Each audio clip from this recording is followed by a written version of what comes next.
everybody, and welcome to the Aggieville Alleycats podcast, where come rain, shine, or anything in between, we are here to deliver you Kansas State sporting news that you so love. And we are back with another exciting installment of Nights in the Ville. I'm not Ace Edwards, right alongside Connor Balthazar. Ace Edwards is still here. He really wanted to just do the intro. I thought it would be funny. That was Lucas, and it's obviously me, Ace, Connor, Lucas, and of course we have Ethan and Hayes.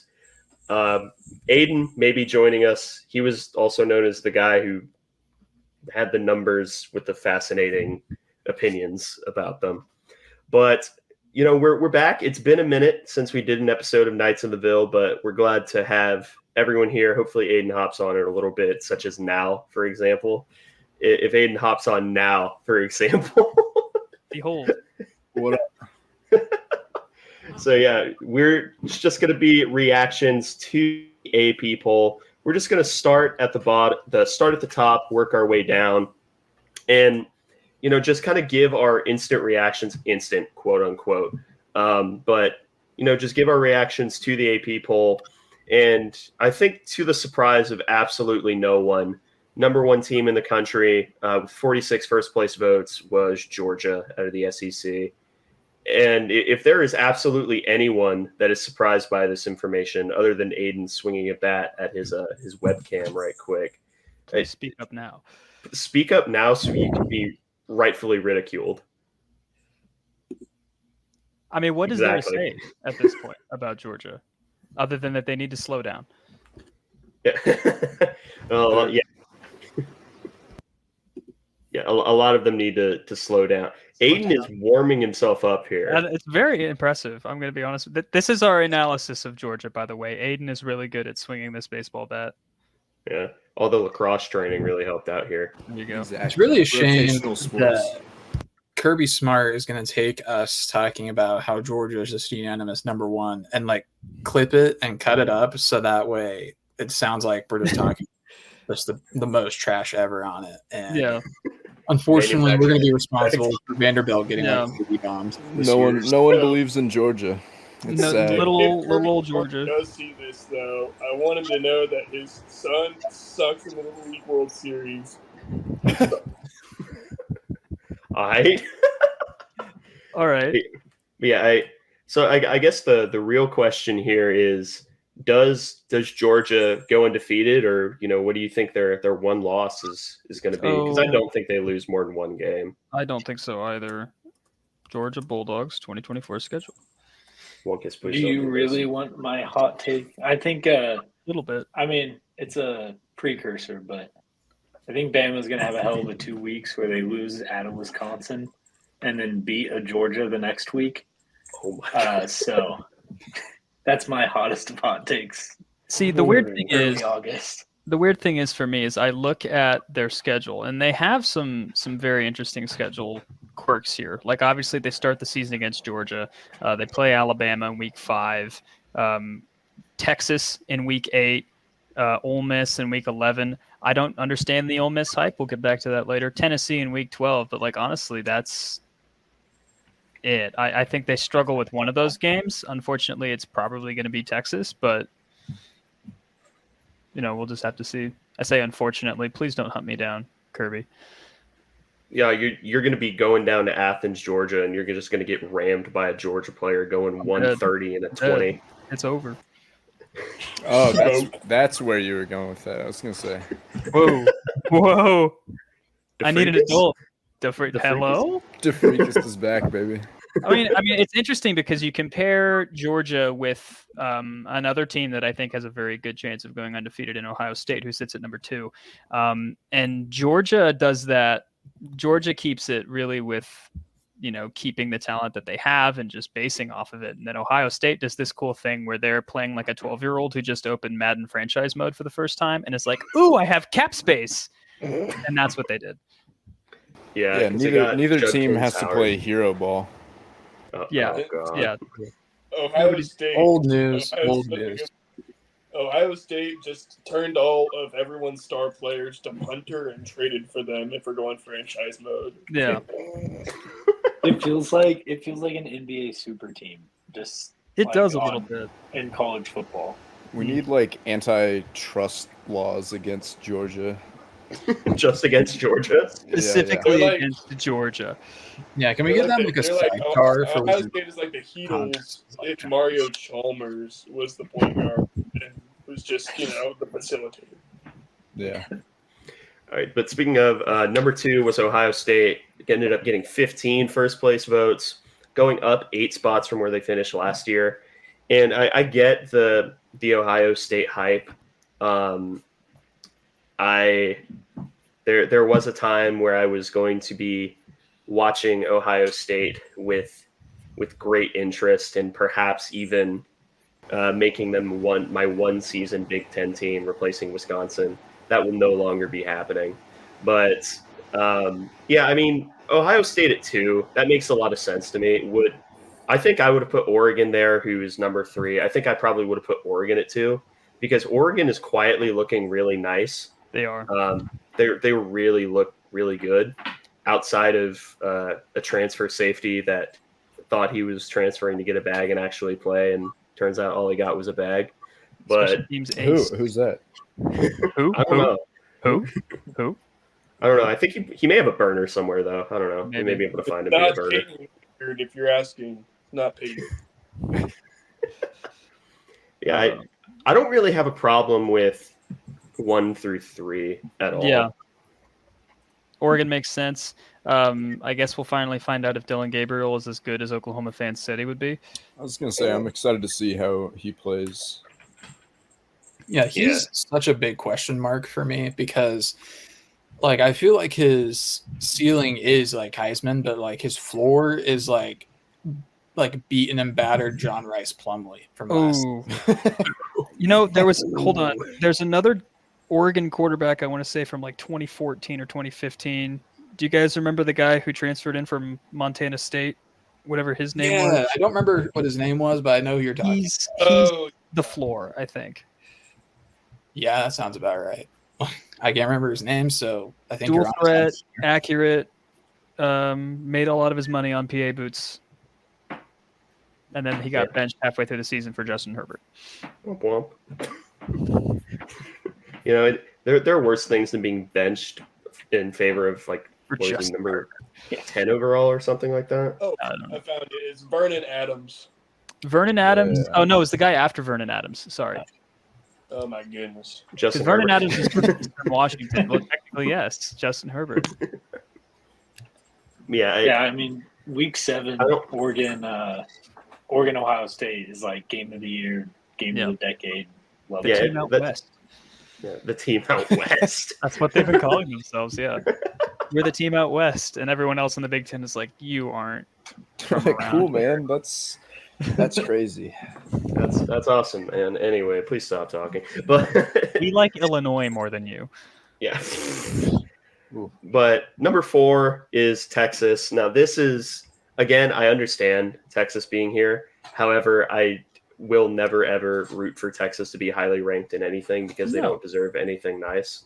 No. Because I come from Kansas State University, noted liberal parentheses Marxist university, I can just say that the University of Texas at Austin is just the evils of capitalism condensed into one entity. But taking away the fact that they're objectively evil, you are returning a pretty decent amount of production. Looking good. Steve Sarkisian's still there. Quinn Ewers is still good. But you are missing what should have been 2 first-round picks at receiver. I have no idea how A.D. Mitchell fell to like the middle of the second, wasn't it? Was he a third-round guy? I think it was a second-round pick to the Colts. It was an effort thing, perception, or like he bombed his interviews or something. Yeah, many such cases. But yeah, Texas at 4, like I get it. I buy it. I buy Texas at there.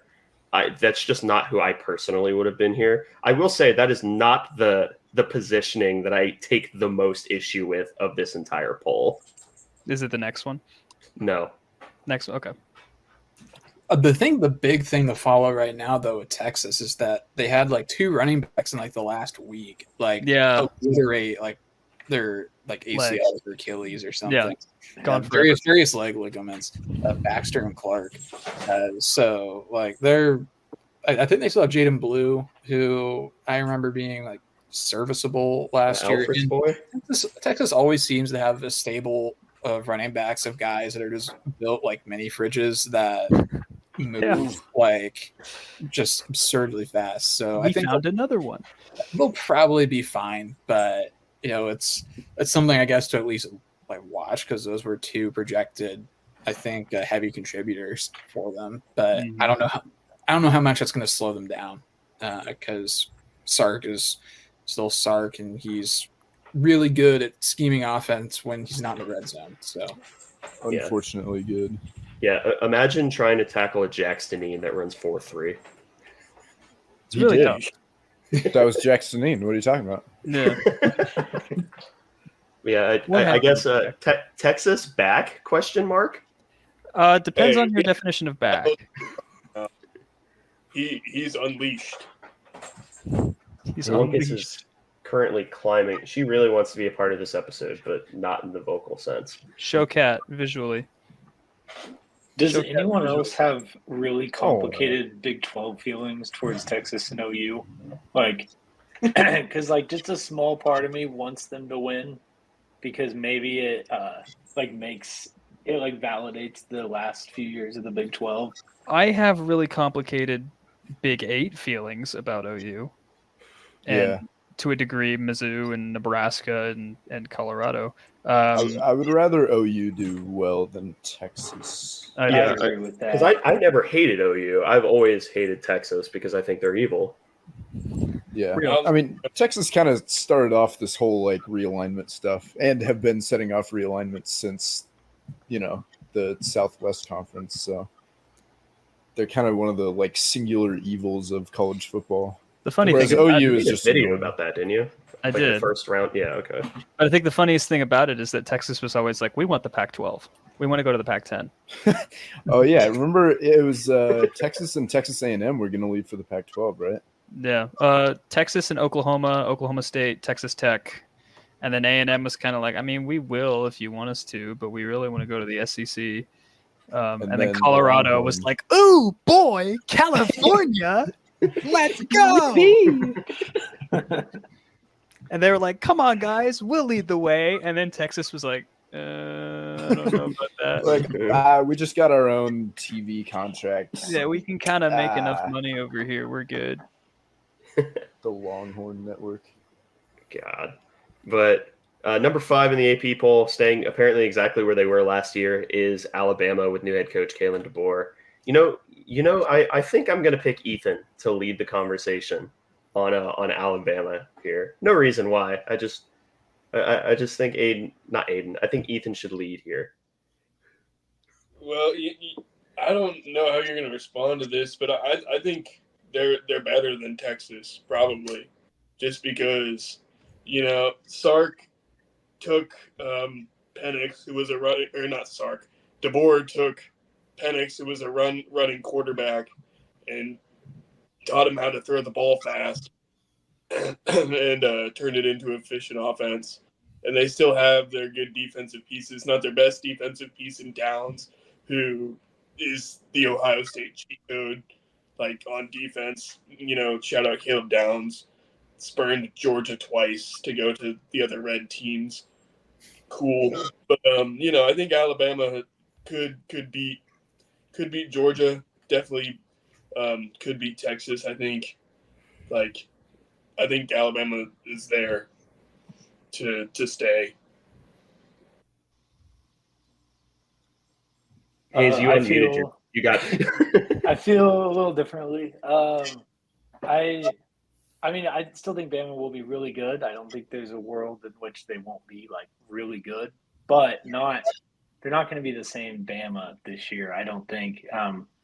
They just kind of lack at quarterback, the skill that they've had recently, and in a lot of positions. And with a lot of the transfers out, the typical thought would be like they got like the next man up is going to be just as good, but there is a little bit of a difference in the program this year where a lot of the times that next man up was like some 5-star, and this year they're turning to a lot of 4 stars, which I know it's still really high caliber of athlete, but it's just not quite the same for Bama. So I feel like they might just be like a little step off. They'll still be really good, but I mean, like 4th, 5th in the SEC is still a really, really good team this year. Yeah. I mean, the thing is that I think what Bama will be losing in defensive prowess almost certainly, because Nick Saban is, even in just general football, is one of the best defensive minds that's ever graced the game. But I think it'll just, what you lose in defense, you're almost certainly going to gain in offense, because Kalen DeBoer is a better play caller than Bill O'Brien. And I also think that he's going to be able to get a lot out of Jalen Milroe and pretty much any quarterback that he coaches, because that's kind of been Kalen DeBoer's thing. He's like Matt Wells on steroids. He just gets every quarterback to go to their absolute top potential.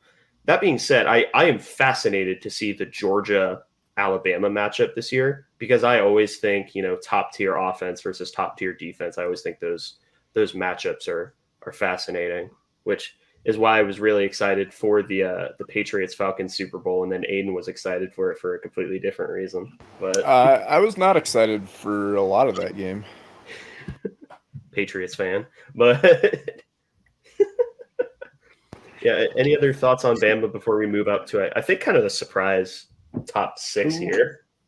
Who was the name of that defensive coordinator that Kleiman brought with him and then very quickly was in the NFL? Oh, he went to the Bears. Yeah. Go to the Bears? Yeah. Ted something. Whatever his name was, that's one of my biggest concerns is DeBoer kind of has one of those with Ryan Grubb. I guess he was the OC of Washington, and he very quickly took an NFL job. And then the seconds they got was just a guy that worked with, I don't know, some other guy in Indiana. Grubbs is at Seattle Seattle now, for what it's worth. He's where? Seattle. Geno Smith MVP campaign? He said, actually, I like Seattle. I would rather stay there. It's rainy. Garden gets rainy. Garden People gets don't go, time. I don't have to deal with that. Connor, what do you think of Bama? I try not to think about them at all, but I think most of the analysis here is pretty accurate. I think if I had to wager a guess on like Bama's quality this year's, I think they'll still probably make the college football playoff, and I still think their record's going to be really good. But I think that like when we watch the games, like I think it's been said well, like on defense in particular, it may just not look like the Bama that we're used to. Like just maybe like half a step slower, like not any shade at DeBoer or anything, but like, like transitioning from the greatest coach of all time to still a really good coach, but not Nick Saban, is like going to be a challenge from top to bottom. Now maybe I'll end up surprised and Bama doesn't miss a step, but I think that's unlikely. I think they probably for at least a little bit don't really look like the Bama that we're used to. I guess we can revisit that when the season's done, but I mean, I'm not convinced that they're just going to like kind of hit the ground running, I guess is what I'm getting at. Yeah, and I think that's fair. All right. So for now that we're out of the top 5, we're going to switch up the format a little bit in the sake of both time and also I think it's a slightly better format. And yes, this is an audible I'm calling just because I just thought of it. From now on, every time that we name a team, we each have to say over or underrated in the poll before we give any analysis. So number 6, Ole Miss. I'm going to go slightly overrated. Over. I think they'll be good. I think it'll be kind of fun. I like Jackson Dart, but they just lost their best player to Ohio State. Yeah, they just lost Judkins. And like, I don't know. I'll say fairly. You'll say fairly? Okay, Hayes? I'd say slightly under. I got them like right around Bama. Really? Like kind of like what Connor said, like the late playoff area. Okay. So like they're sweating it out on the selection day. Yeah, Okay. I think they're right around that tier. I think I guess that'd be like end of top 10 probably. I think they're a bit over. I think that's mainly me. Just like I really need to see it to believe it with Lane Kiffin, like really taking the next step from being like a Tennessee, like, hey, we're kind of flirting with the SEC championship, but everyone knows we're not quite good enough to make it. Like, if they can like take the next step and like if Lane Kiffin can take this moment to fill the vacuum left by Nick Saban, then like the sky's the limit for Ole Miss with like how NIL's been going for them. But I'm in a I need to see it to believe it mode with them. So for now, it's gonna be over, but I could totally eat pro on that. I feel like these past like 3 years they've been going into a big game with either one or no losses, and then it's like they just don't perform, and then their season just like, even if they finish 10-2, they're like not really all that highly rated or like never really in contention for the SEC. And I feel like, I don't know, this year probably sets up pretty similar to that. Mm-hmm.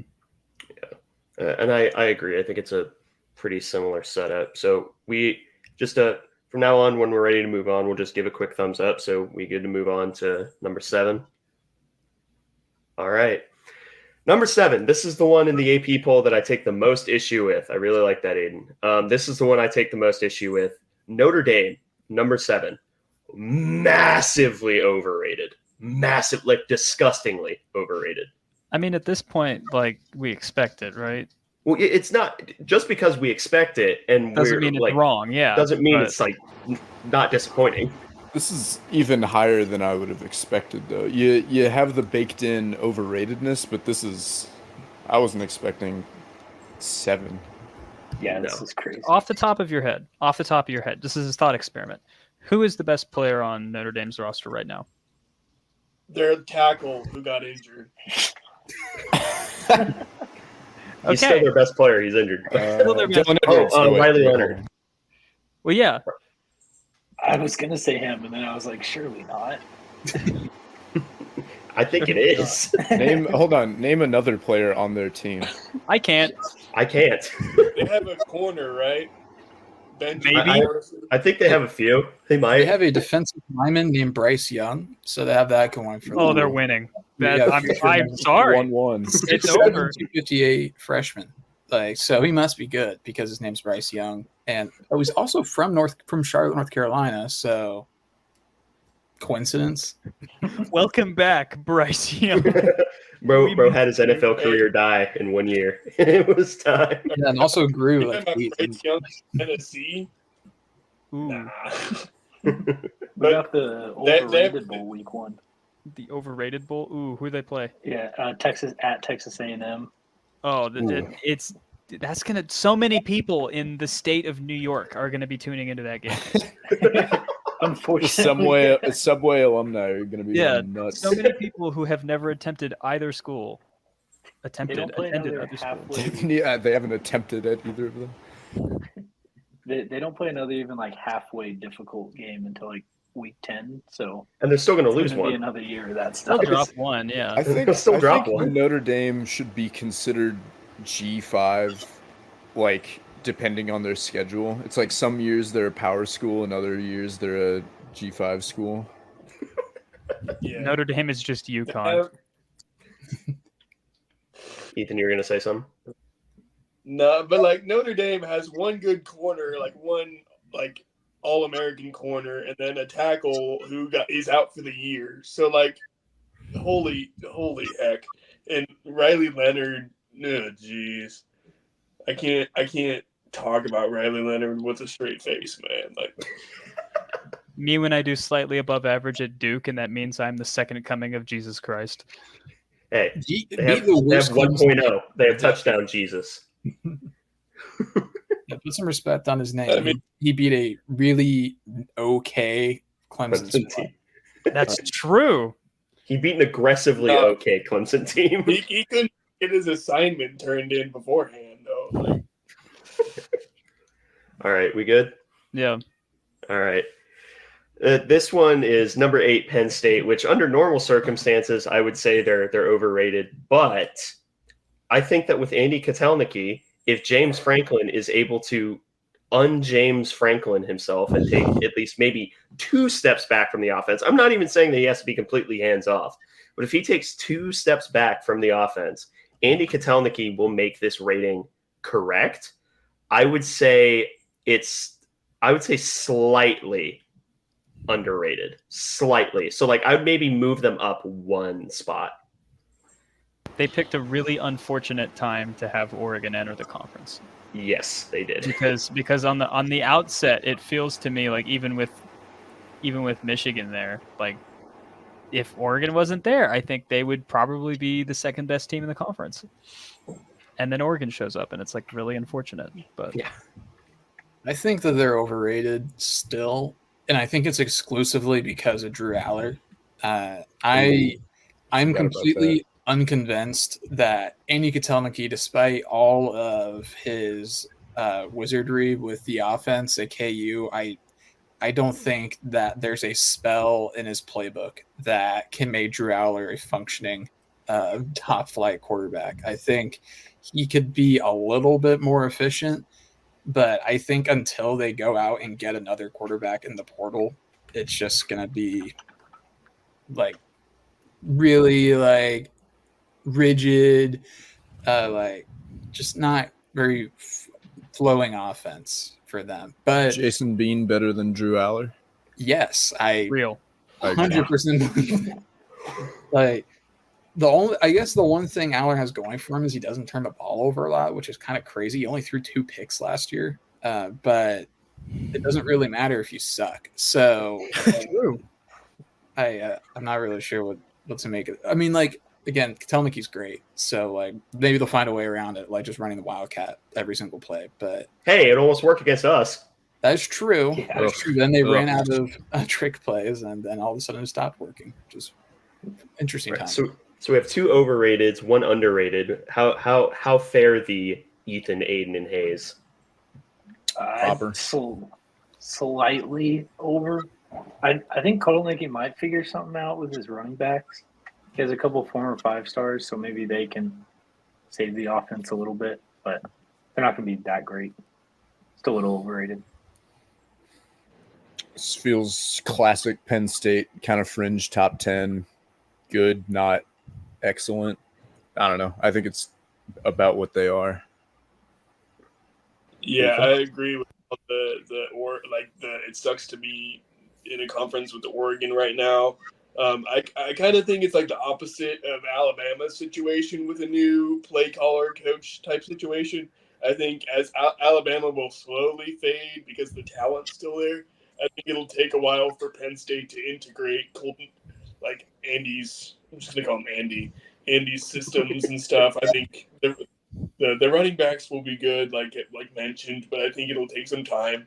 Like, I think they'll get up back to like 10, 11 by the end of the year, but I think they're overrated for now. Okay. So I stand alone on saying Penn State is underrated. I have a feeling that there's another underrated pick coming up pretty soon that I have a feeling I will stand alone on. It is an SEC Tigers team, but it's not Mizzou. It's almost like the video guy loves Andy or something. Yeah. The guy who made the Andy Kotelnicki video notoriously likes it. That genuinely scared me, Aiden.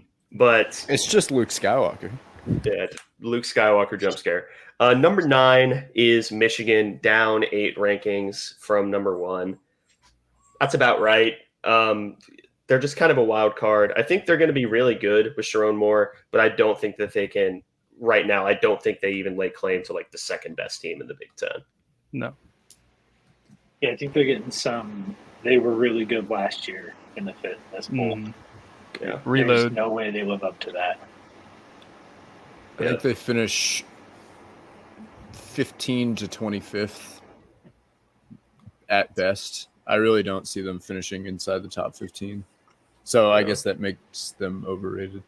I'm with Aiden there. That's exactly what I was thinking. Was like in that 15 to 20, maybe a little lower range. Like they're still going to be like a quality team, but like everybody's going to be like, "Wow, Michigan sucks." But in reality, they're just like a pretty good, not great squad. But they're not going to threaten for the Big Ten championship.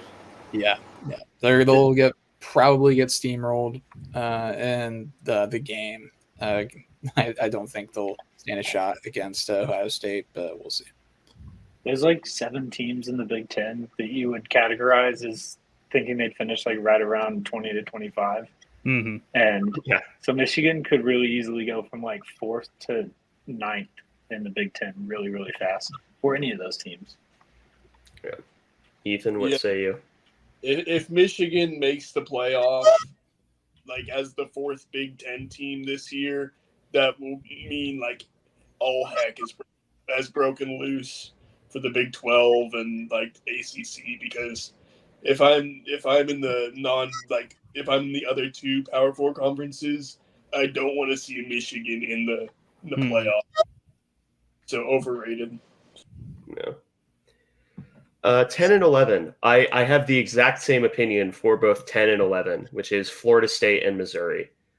They both had one really, really good year with coaches that have just kind of been okay to bad in the previous years, and they're losing a considerable amount. Now, you look at Florida State and what they're losing is obvious. You look at Missouri and what they're losing, you're like, oh, they're losing their starting running back and a few pieces on defense. You don't understand. They're losing Blake Baker, who must have killed someone or done something other, like some other ungodly action, because there's no reason that he shouldn't be a head coach. And he was basically turned the defense around from one of the worst in the country to, I think it was like a top 10 unit last year. I think both of these teams are overrated, and I think both of them have a better chance of finishing unranked than they do finishing in the top 15. Dang. Cosign. I just think it's funny that Missouri gets every year Missouri gets some sort of death penalty from the NCAA that takes a different form. Yep, sure do. That was this year. I can't argue with Ace being anti-Mizzou. I guess I'll just take it and move on. I think they're overrated, but just for an environment of different reasons. I am interested in Florida State, particularly because of DJ Uiagalelei's bounce back season last year.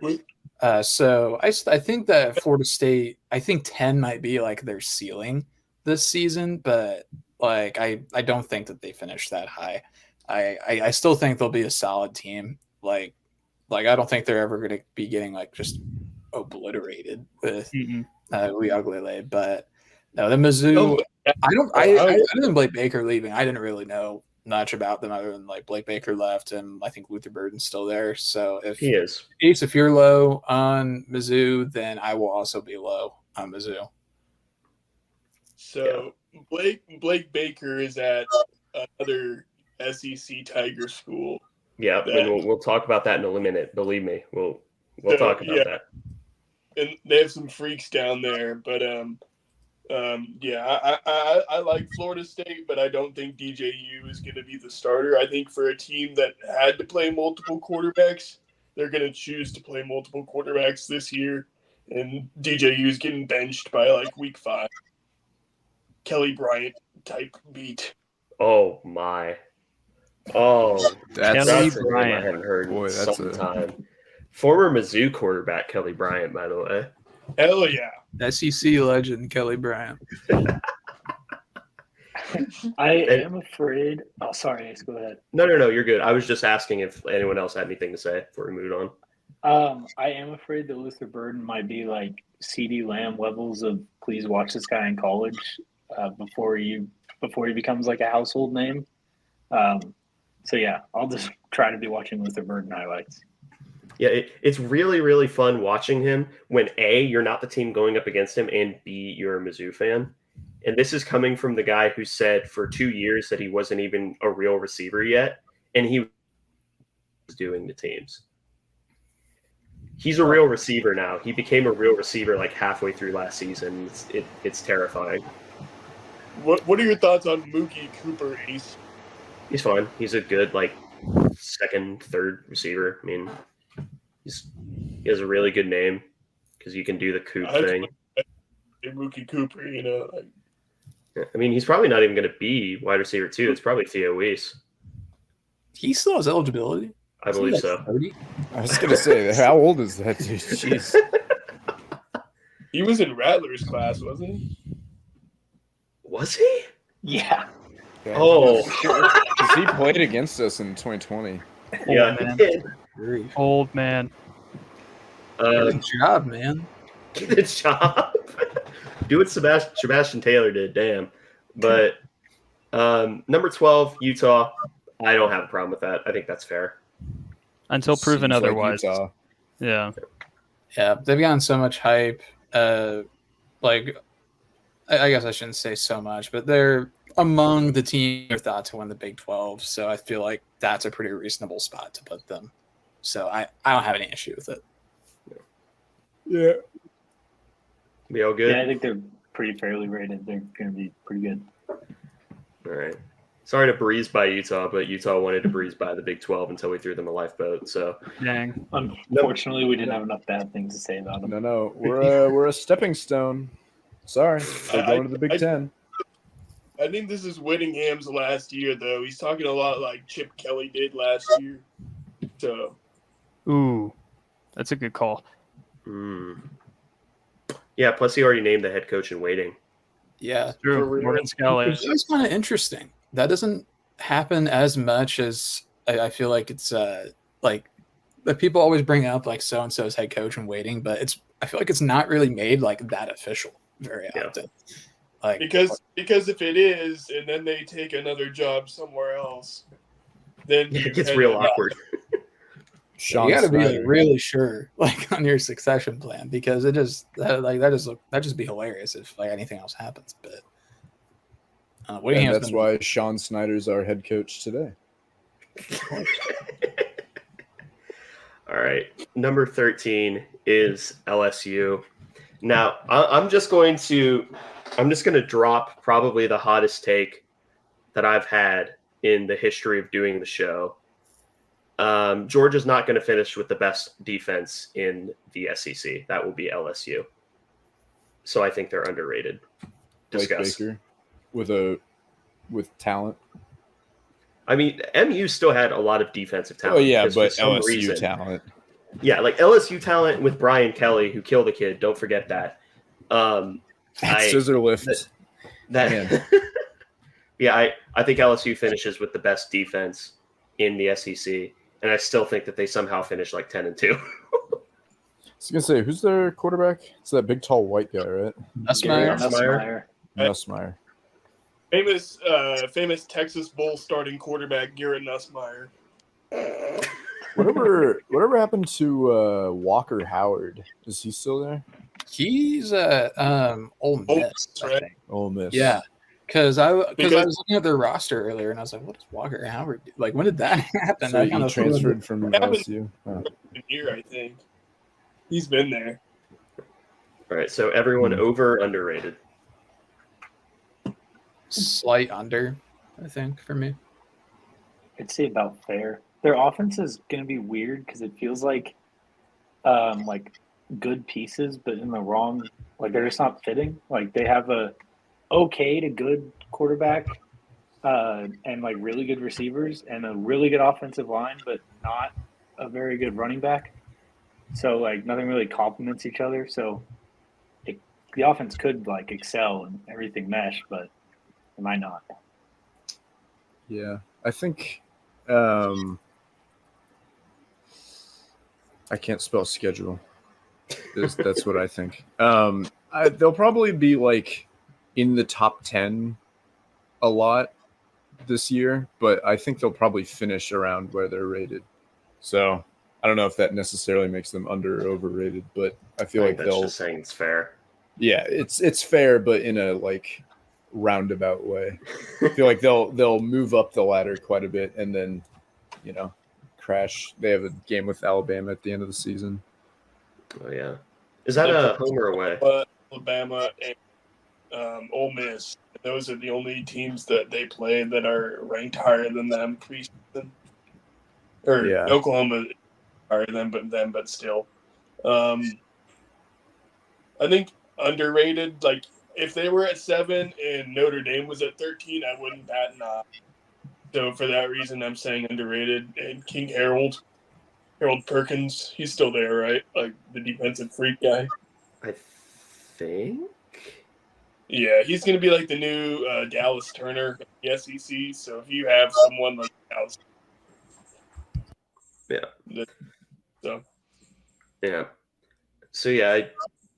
think that's all fair. Clemson at 14, massively overrated. I don't feel like there needs to be much elaboration there. Overrated. Yeah, I agree. Dabo's falling off hard. That entire roster is just like, I think it's in a really bad place. I mean, like their ranking from the last week of last year was 20, and now they're 14, and I don't know where they really got better. So, really curious ranking. I really don't think Kid Klubnik, like I haven't seen anything from him that has impressed me much at all.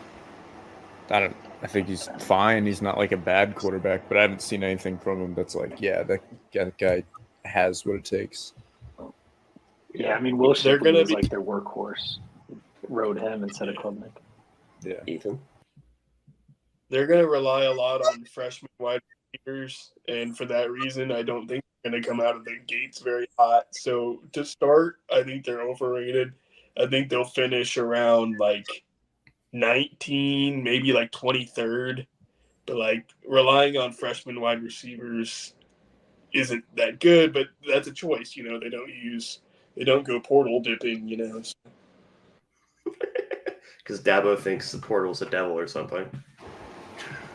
We believe in NIL. The name, image, and likeness of Christ.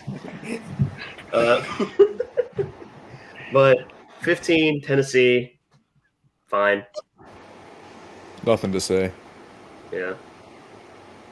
Nico Iamaleava. Sorry, that was bad. I can't do much better. You should watch him. That's all. He's crazy. His volleyball tape is insane. Yeah. I'm not joking. It's crazy. Goated. It's wild. Him and Chase Budinger are the best U.S. Volleyball team. Who played other sports? Yeah. Yeah. I don't have anything to add on Tennessee. I mean, Josh Heupel's still there, so they'll probably figure it out on offense. But yeah, they're not ready to like turn the corner yet, unless Nico is just like really ready right now. Like I know he's getting like what is like 10 mil a year or something like that. Because I remember his like NIL deal like was like the first like huge one that was like reported for a recruit, if I remember. But I don't know. I haven't been following him other than like I just see his name pop up occasionally. But I have nothing to really say like substantially about Tennessee. Yeah. 16. Oh, sorry. Go ahead, Ethan. No, I was just gonna say like on the defensive side of the ball, since it like hadn't really came up, they have like the number 1 overall defensive draft prospect at defensive tackle or something.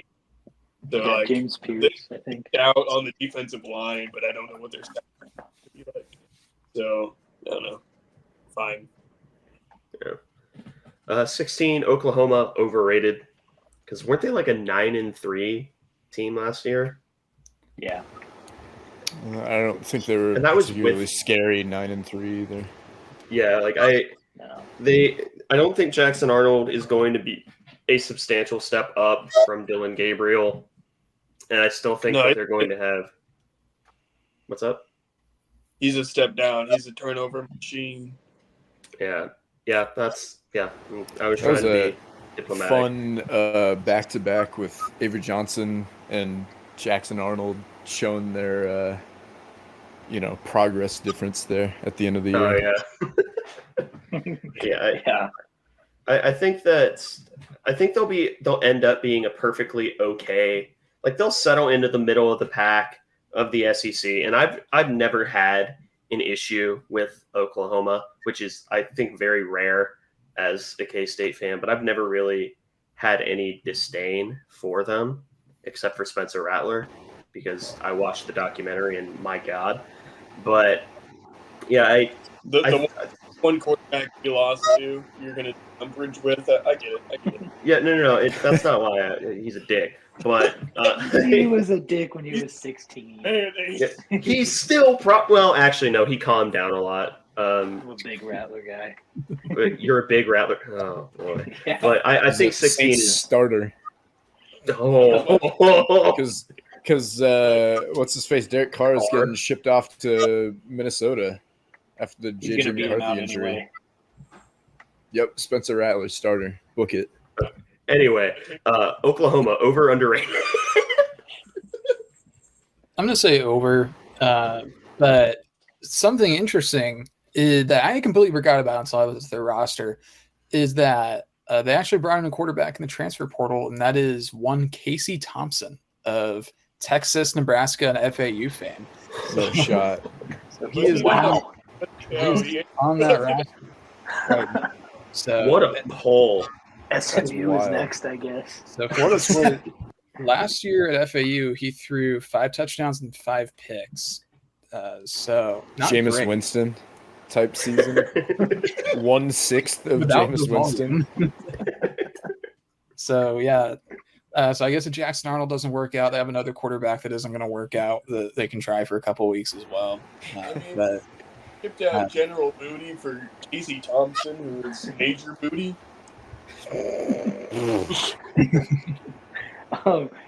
Yeah, I think OU's a little bit overrated, but it's there's a really, really firm tier system in the SEC. It looks like this year, where like OU can finish 9th and still be a pretty good team, and then 10th on is just absolute trash.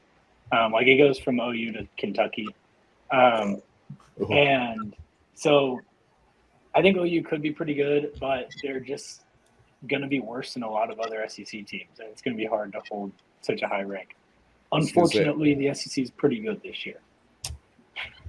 Shame. Harms our agendas. I think they finish unranked. That's my take. Ooh. I don't even think that this rank necessarily means that they're like super overrated. This might be like a proper ranking in a vacuum, if that makes sense, but I don't think they finished the season ranked. Yeah. Ace, are we going to have like a part of the show where we talk about teams that aren't ranked that probably should be? Or... I was going to, at the very end, say one team that isn't ranked that should be for each of us. That works for me. I don't know why Casey Thompson was rated at 85 in the transfer this year. I don't get it. Honestly, it's probably because he's a quarterback that's thrown a pass in a game. Like, yeah. I think that's enough to get you like a middling 3-star transfer rating, like from most of the websites. Yes.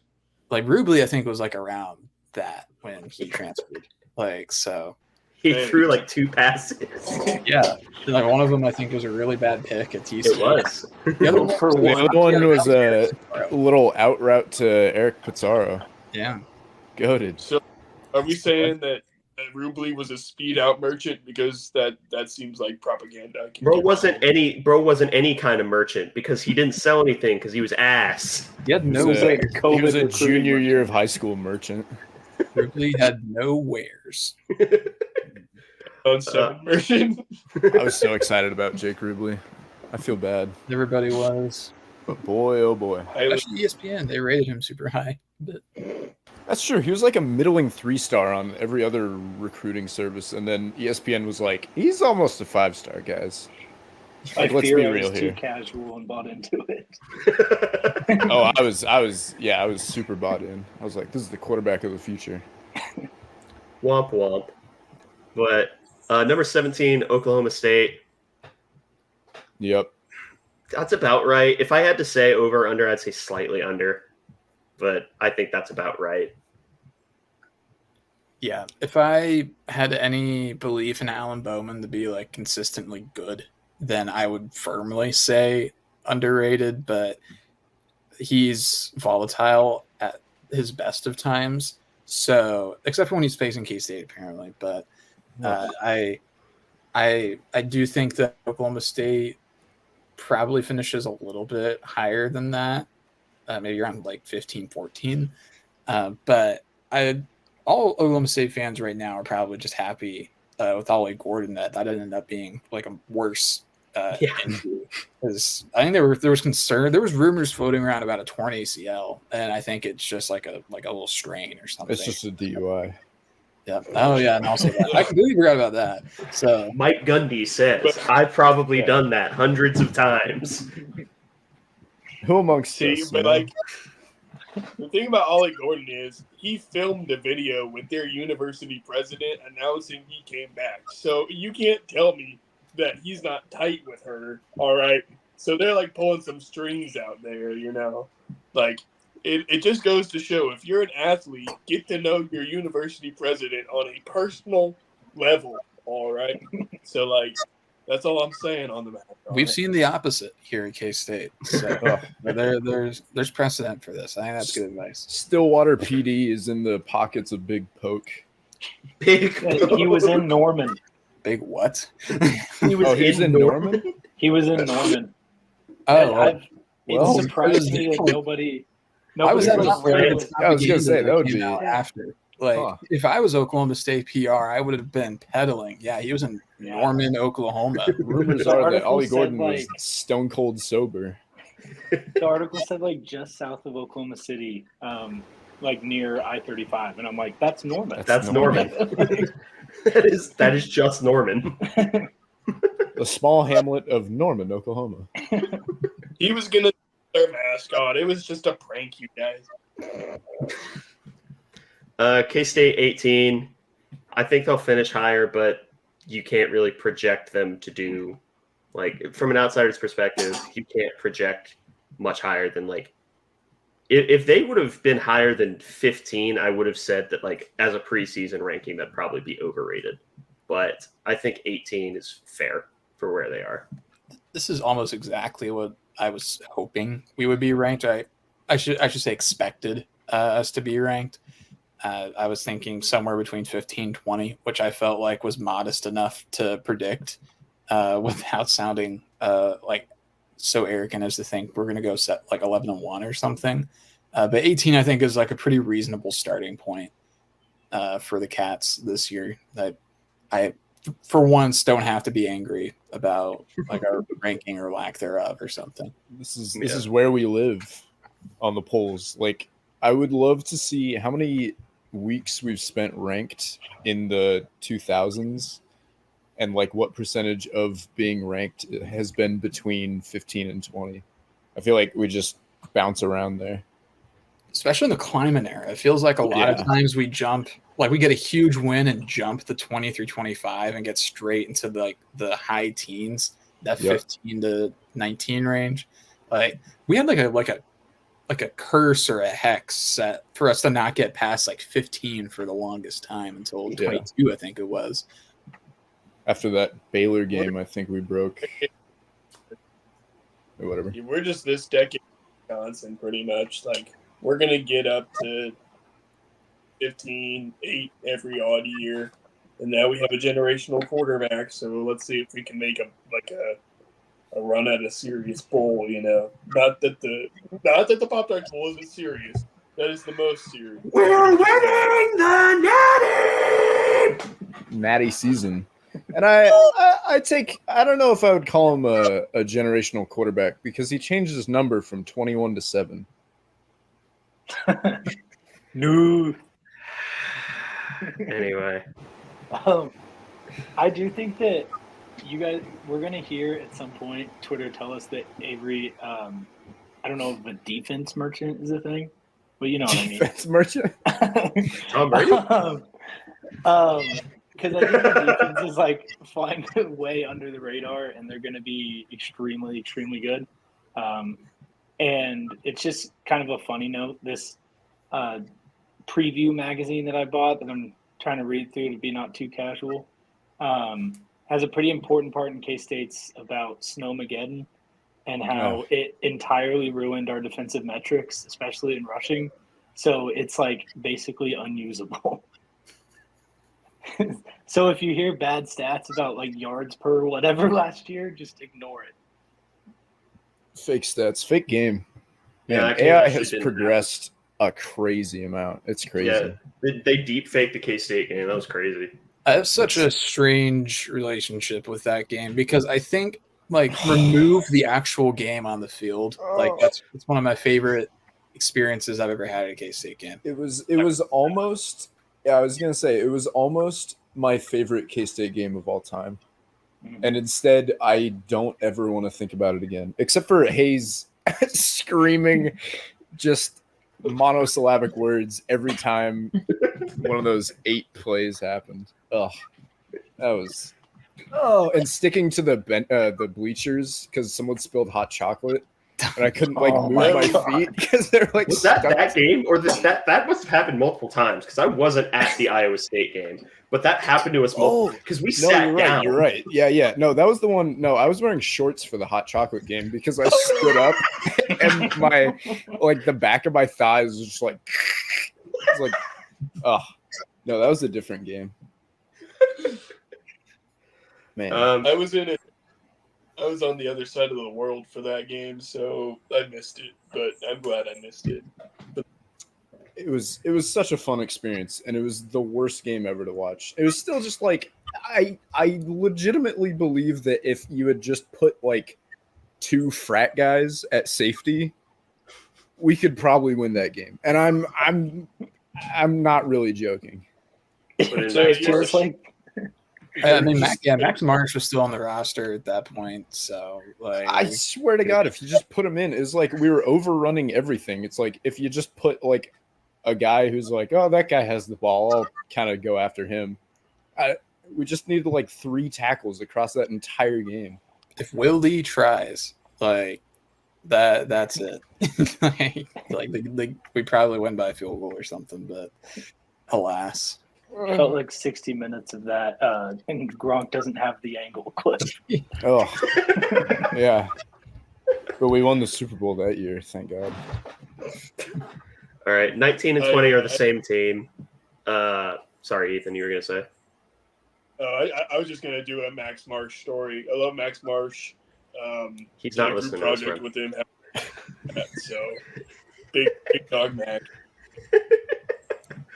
So Max, thank you for your listenership. We appreciate it.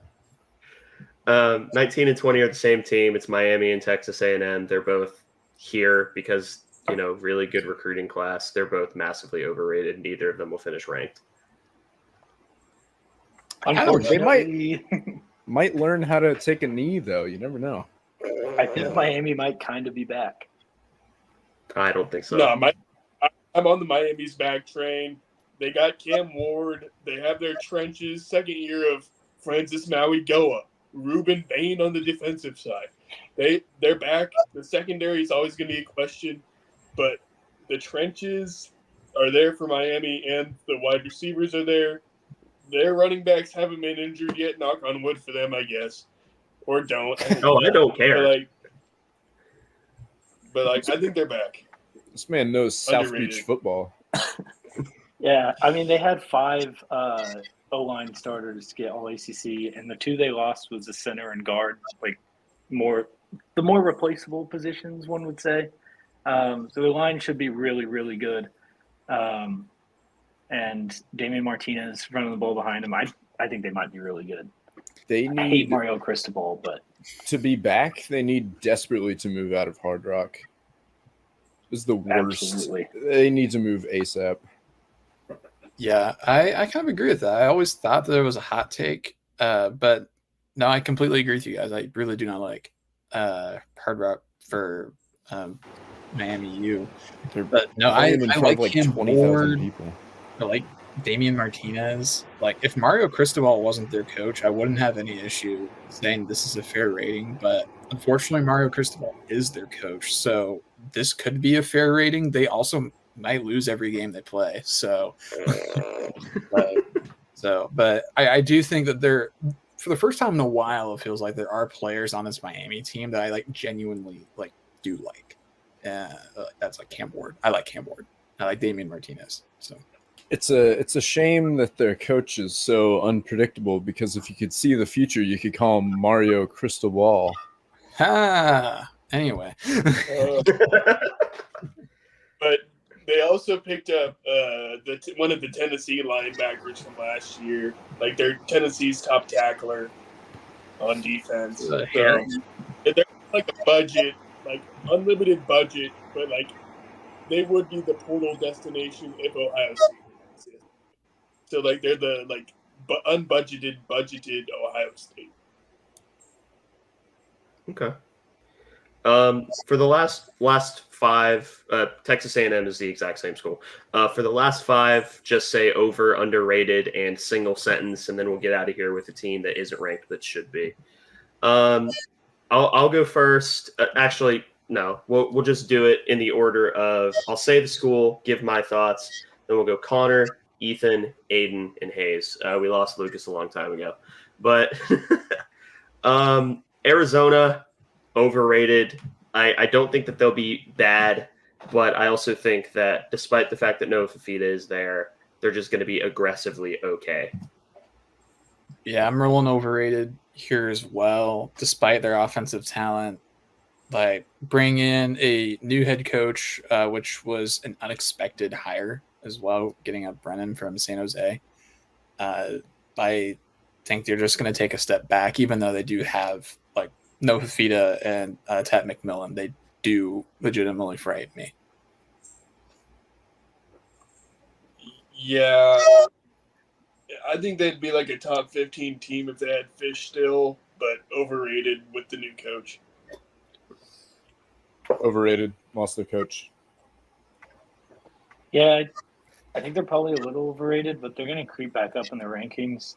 They have pretty early in the season, they go at K-State, at Utah, and then the rest is really easy. So they might rattle off a lot of wins at the end and come back. Okay. KU, number 22. Finally, I get the chance to do this rant. Massively overrated. Andy Kotelnicki has carried that team on his back for the past 3 years. He's pretty much the only reason that Jalen Daniels or Jason Bean were ever nationally relevant, and he's the reason why Drew Aller will eventually be nationally relevant. KU will take a massive step back under Jeff Grimes because he was running the Baylor offense, which outside of 1 year with Matt Rule's players was god-awful. Anyway, KU will be not going to a bowl this year. Yes, I am a hater. Connor. Go off, King. Go off. I have no idea what to think of KU because there's so much that can go right for them with their schedule and everything just being set up with all of these Les Miles recruits reaching their latter stage of their college career at the right time. But they lose the sauce from their offense with losing Kotelnicki and their analysts that supposedly super in depth with a lot of stuff they did. So yeah, they could be really good this year, but they also might just completely screw it up. I really don't know what to make of them. I'm just gonna go ahead and say fair for now, but I don't have any conviction in that. Ethan? I was kind of thinking the same thing. Fair for now. Gotta love Devin Gill. But I don't think their offensive line transfers are as good as they're hyping them up to be, so they'll fall off a little bit. I mean, one's a degenerate that got kicked off his own team, so. I don't want to put too much stuff out there, but I think they will be.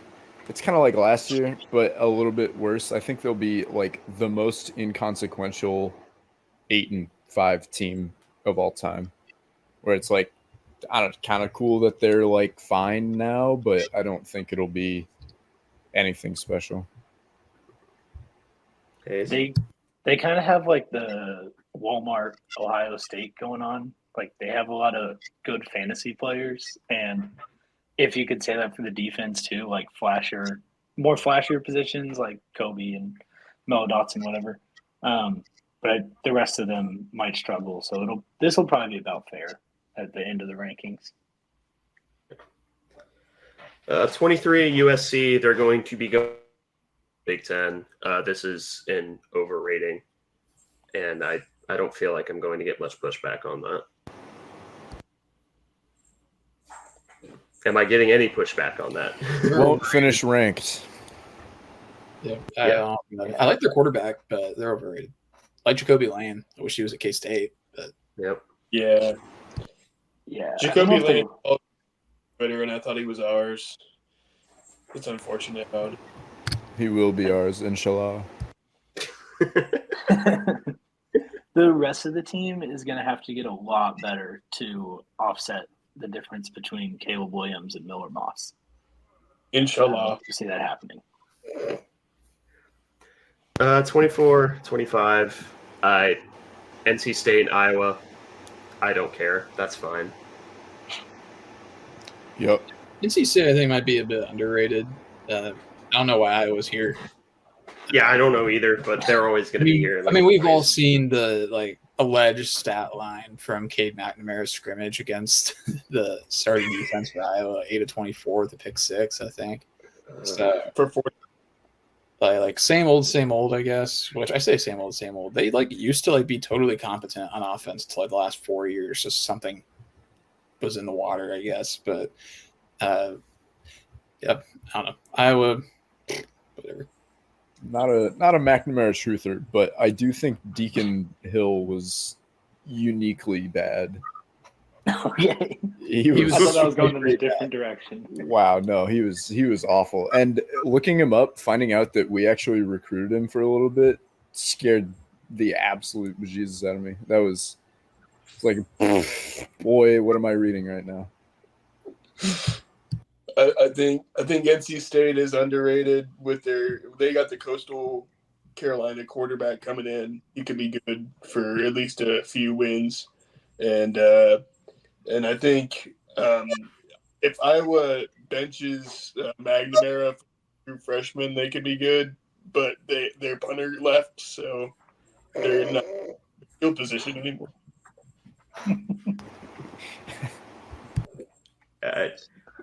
Aiden unmuting his mic to get the little giggle in. I know. I missed the genuine laugh, and then I was like, that deserves an audible laugh. And then I was like, who cares? All right. So to wrap it up, we're going to go the final team that isn't ranked, but we think should be. We'll go in reverse order here. We'll go Hayes, Aiden, Ethan, Connor, and then me. So Hayes, you start out. Family.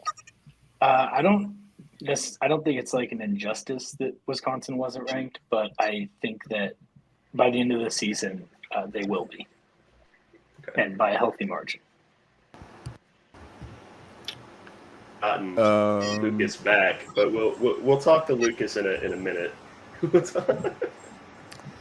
Aiden. Let's see. Louisville's just out of the top 25, but I don't believe in them, so I'm gonna say either Wisconsin or maybe Virginia Tech under with the drones. Yeah, maybe. Ethan. Sorry, I'm cutting out pretty bad. What did he say? Aiden said Wisconsin as well, or Virginia Tech. All right, so I was either thinking Kentucky or UCF and Wisconsin, obviously, but I'm going to go UCF. Schedule, favorable schedule. Connor? Man, I was looking through the teams receiving votes, and I was like, wow, I wouldn't rank any of these teams. But I guess if I were forced to choose, I'm just going to roll with Boise State. I don't have a reason for that at all, other than I don't really feel like picking any of the other schools on here because I don't think they deserve it or I don't like them. So I'm going with Boise State for entirely biased reasons. Now, making his triumphant return, Lucas, what team isn't ranked that you would rank? I'm probably going to sit on West Virginia, just because I feel like either they could be really good or they could be really bad. And I think the top 25, if you're going to do the top 25 in the beginning, you might as well do it with teams that we don't know who are going to be good or not. Right. But other than that, there's another team that sticks out here that I have always been a proponent of. And it is not Colorado with 1 vote. Is it Tulane? Hello, Tulane. There it is. There it is. Hello, Tulane. Mainly because I want them to be ranked when we beat them.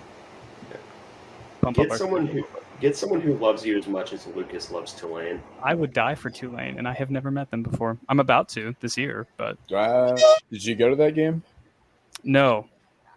That's why you were. Yes, I did. Staff. How did you not film? I was gonna say what? The team that I'm actually going to pick, I thought it would be an unpopular pick, but Wisconsin. I think Wisconsin under Luke Fickell is kind of due for that jump. And I remember how surprised people were when Fickell took that job, because I thought he was never going to leave Cincinnati unless it was for Ohio State. But I think they're really due for a second-year jump under Luke Fickell. So, yeah.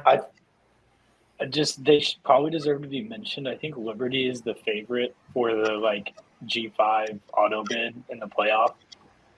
They're here and they're receiving votes, but it's mostly because they play absolutely no one. And really no one. But they'll probably be ranked at the end of the season, and we might see them get a 12 seed. You're just saying this because that's your alma mater. People can't be knowing that. Extreme deep cut. All right. So everyone, before we do the outro, give your shout outs to whatever you want. We'll go Connor, Ethan, Aiden, Lucas, and Hayes. And if you don't want to give a shout out, just say thanks, Grandma. Because we all got to thank Grandma. Thanks, Grandma. And Ace, my shout outs are the exact same as yours. So I don't know why you even asked me, man. Okay, my fault. But Ethan? I was going to shout out Grandma regardless of if you gave me permission or not. Love Grandma. Shout out to my chair that just broke. No. Live. It's coming apart. And the arm broke off earlier when I was Let me recording. flex real quick. Behold, not broken. Wow. Can't afford that. Shout out Grandma. Also, huge, unironic, real shout out. Huge shout out to Eric Kennard for finally getting his gold medal. I feel like I'd been reading for years about the Russian jumper got caught for doping. It was when's he actually going to get his gold medal? So that was really nice to see, and especially that he got an actual medal ceremony in Paris. So been waiting for that for years, and I was very happy to see that. Yeah. Lucas? I'm going to give a shout out to Nana, actually, not Grandma. Nana. Don't give me an L, Connor. Don't. That's so unfortunate. Say shout out to Grandma. I'll shout out to your grandma. Yes. Okay. Specifically Connor and Ace's grandmas. Okay. All right, dude. Do you want to plug your YouTube, or are you good? Do people still remember my YouTube? I don't know, man. Hey, it's Deluxe on YouTube. And I just started a K-State mini docu-series. I remember talking about it a while ago, and I just now started it. So pay attention to that if it comes out at a time where you can watch it. Yep. And I mean, if you want to, you don't have to, but if you you have to. Anyway, last but certainly not least of the original two, Hayes. If Aiden shouting out Eric Kennard, shout out Tara Davis. Yeah. I'm counting that as a K-State gold medal. And Eugene. And thanks, Grandma. O'Malley. What was that? What's his last name? Eugene O'Malley. Yeah. Shout out him. All right, but thank you all for listening to this episode of the Aggieville Alleycats. We really appreciate it. If you want to follow or contact the show, you can follow us just about anywhere at Aggieville Alleycats. And if you want to email us, we're AggieVilleAlleycats@gmail.com. If you want to follow us on a more personal note, I am at ACEdward00. I am at Connor Balthasar, capital C, capital B. And if you want to support the show financially, please be sure to check out the official Aggieville Alleycats merch store, as well as the supporters link, both in our podcast and Twitter bios. But most importantly, thank you all for listening to this episode of the Aggieville Alleycats podcast. Where come rain, shine, or anything in between, we're here to deliver to you the Kansas State sporting news that you so love. Stay safe, Alleycats.